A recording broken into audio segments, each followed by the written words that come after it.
On the right. On the right.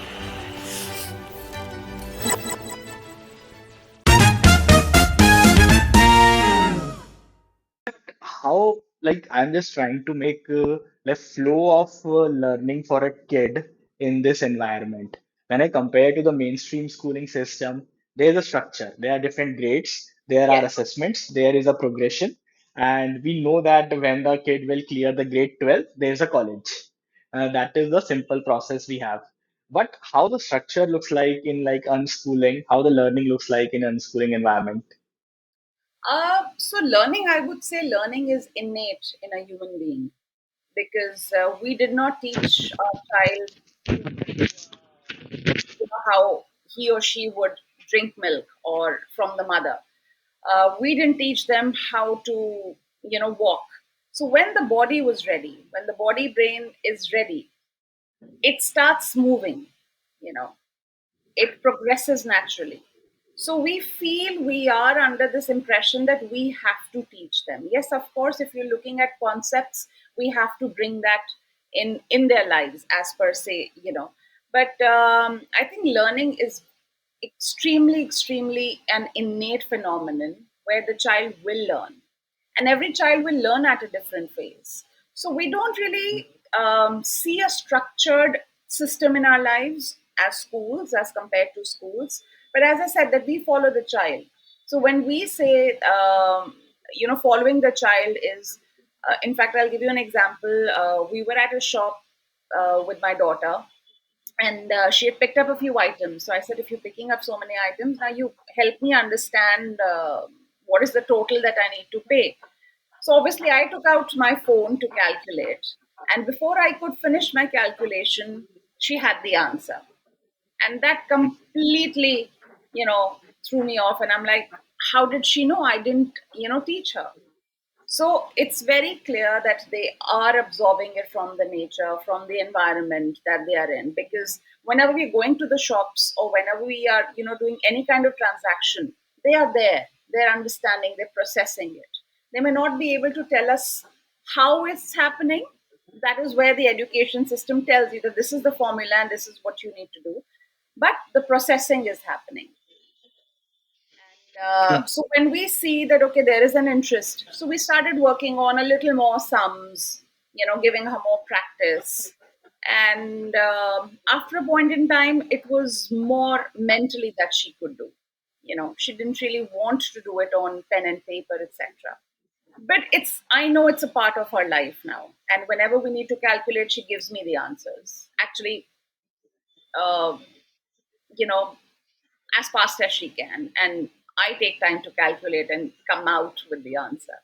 So, yes, I So So, are you saying that providing the right environment to the kids really helps in functioning in the unschooling environment where kids are able to absorb the experiences through questions, through observations, and able to deduce something out of it? yes, absolutely. Because if you are giving them this environment, this space to be, then they're absorbing. They're definitely observing. That is how they're learning. That is how a child learns. Even in the initial years, observation is the most critical skill or key to learning to begin with. And that continues.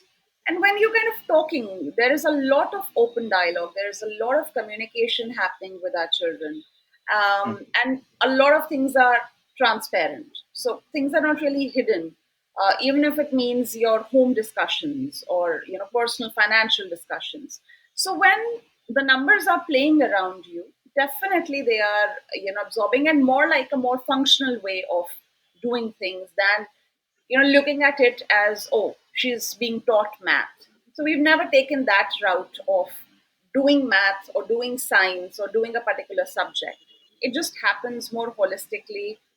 Maybe people may feel that it's more random. Yes, it is random. But yeah, I mean, I think both my children kind of gather, they have the skills, and we just need to kind of nudge them, guide them as per their time and space. But do you think, like, as a parent, you also are aware of different concepts, academic concepts, and that's why you are able to translate that into action, and that is helping your kids too. Yes, absolutely. But as I said, that our focus is not on getting the thematic concepts, rather developing the skills. She's 8 now, and another 2 years. So as much as skill development can happen, up to 10 years, and that is when the brain, kind of start processing it better, start breaking it down. Up to 10, as what the research says, it's more like a you know uh, learning happening without any boxes, so out of box learning, which means everything is happening and the skills are getting developed. So we definitely But encourage doesn't it that.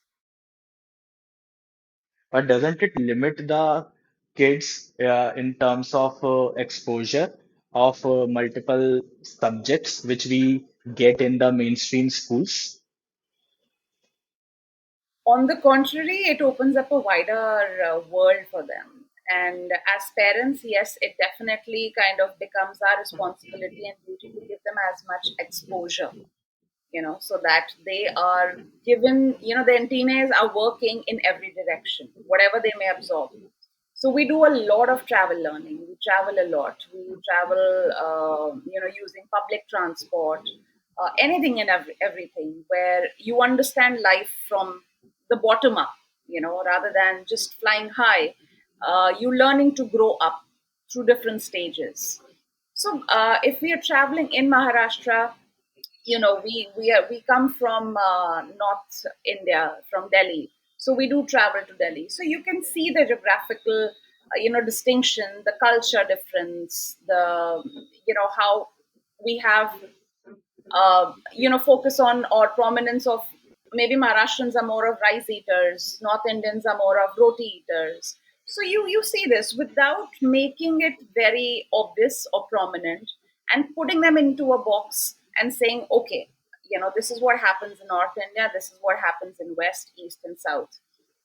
It's more of a specific experience based, and then you can compare it later in life and put them into boxes when required.